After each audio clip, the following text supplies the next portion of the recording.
So go to Powtoons for EDU and make an account using your Google account. Then what you'll do is you will choose Start from Scratch. And after you choose Start from Scratch, it's going to prompt you to choose a look. A look is just sort of a collection, it might be comic book, might look like an infographic. It's just a place to start. And I suggest that you actually start with a whiteboard. Whiteboard is a nice blank background. That's not what you have to do, but it's an idea. But I already have a Powtoon started for you today, so I'm going to show you where that is. Those are, if you scroll down below those choices, so this is for when you go back to one that you've already created. And I'm going to click Edit, actually. So a Powtoon is kind of like an animated comic. You are going to have slides on the left, as you can see, and you're going to be able to drop different things into the slides, like characters and a background and a title and your music. So as this is opening up, the first thing you're going to do is you're going to want to think of what your story is going to be. You only have 30 to 45 seconds, so it's going to have to kind of be a quick beginning, middle, and end. So as you can see, I've already put a background here, and you can see I've kind of thought about my story because I have a lost puppy involved in this. So you are going to start with blank slides. And when you start with blank slides, then you go over here to the right and you select background.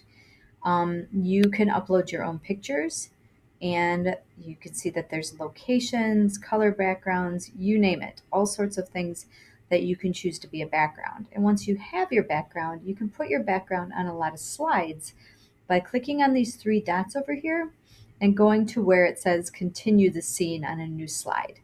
So you can make multiple slides with the same scene on them to put your story on, your story that's going to go with the music that you have on here.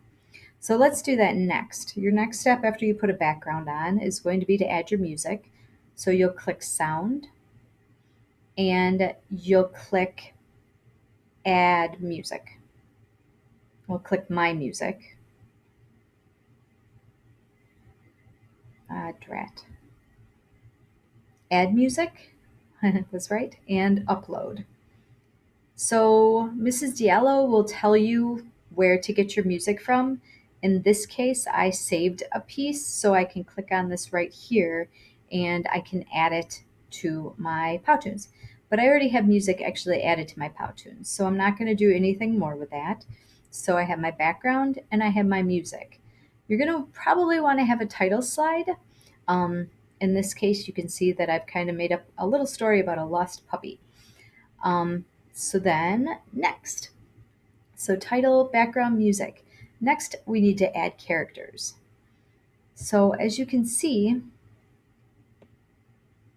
and I've clicked on this next slide, but you notice that none of the people are actually showed up in the middle of this. That's because the people aren't going to appear until I get to the 2-second mark and until I get to the 4-second mark. And then there's actually some words that are going to pop on too, and those are going to turn up at the 5.5-second mark. You're going to want to keep track of how fast or how much time you're taking because, again, you have 30 to 45 seconds. So you can add and subtract seconds from each of your slides just by clicking these up and down buttons over here. So my characters, I'm going to go to a new slide, my third slide, and when I want to add characters, that's this button right here, and I can click it and I can search for characters. And if I want, if you notice this says free, I can click through and I can find some people here.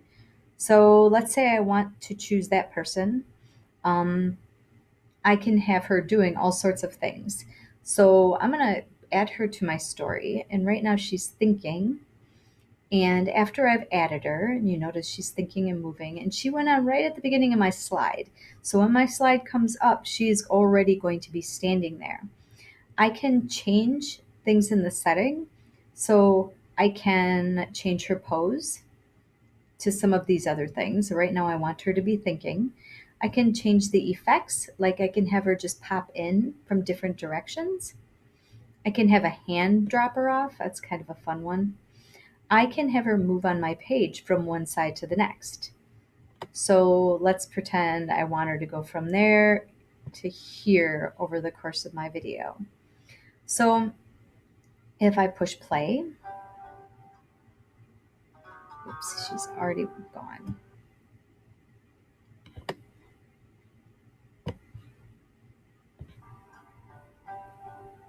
I made her walk across the screen. If I go back up here, you can see that I've added some things to my characters. If we watch these other slides, and we have him walking in, and we also have a speech bubble. And remember that our story is Lost Puppy. You can see that I added a puppy character and we had him walk across the screen. Now I'm not entirely sure yet if I'm having him run away or what I'm having him do. Remember, this is a very, very short story. So things like, okay, if we go back to our lady here and we have her thinking, we can actually add text to her and have her have a speech bubble as well. So just clicking through some things. There we go. There's some speech bubbles. So if we want her to say something, we can click on this, move it over by her. It's awfully big right now, so we can also change its size too. There's a little bit of a lag on here. Double clicking will also allow you to change what's inside. Let's say, I wonder whose dog that is. So she saw the dog.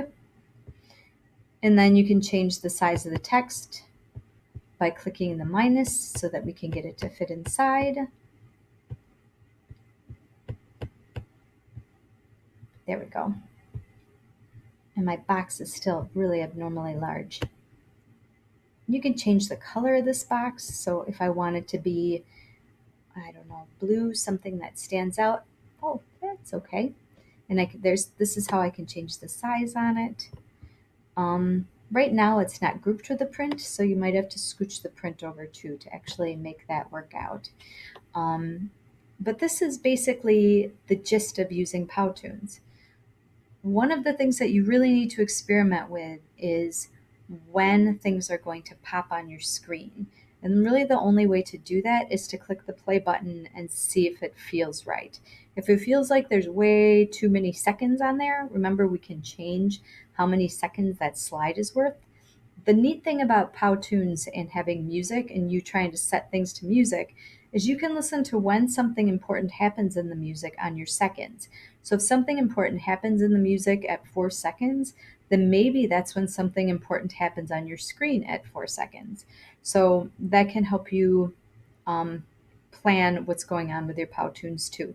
And just quickly, as I'm thinking about it, one other thing that I found when I was playing with this is that sometimes your words will wind up behind your speech bubble, but if you double click, you can do some ordering. You can bring to front or send to back. So make sure that if something like that happens, you know what to do about it. Let's see. And then just one more time. Let's say you want her to disappear from your screen at some point. When you click on her on the square below, the blue is how long she's on screen. So if you only want her on screen for 4 seconds, this is how you get her to go off. So now if I push play, she should go away at 4 seconds. And she does, but obviously, as you can see, I didn't take the speech bubble off too. So all of those are things that you will have to experiment with, and that should be enough to get you started with your Powtoons.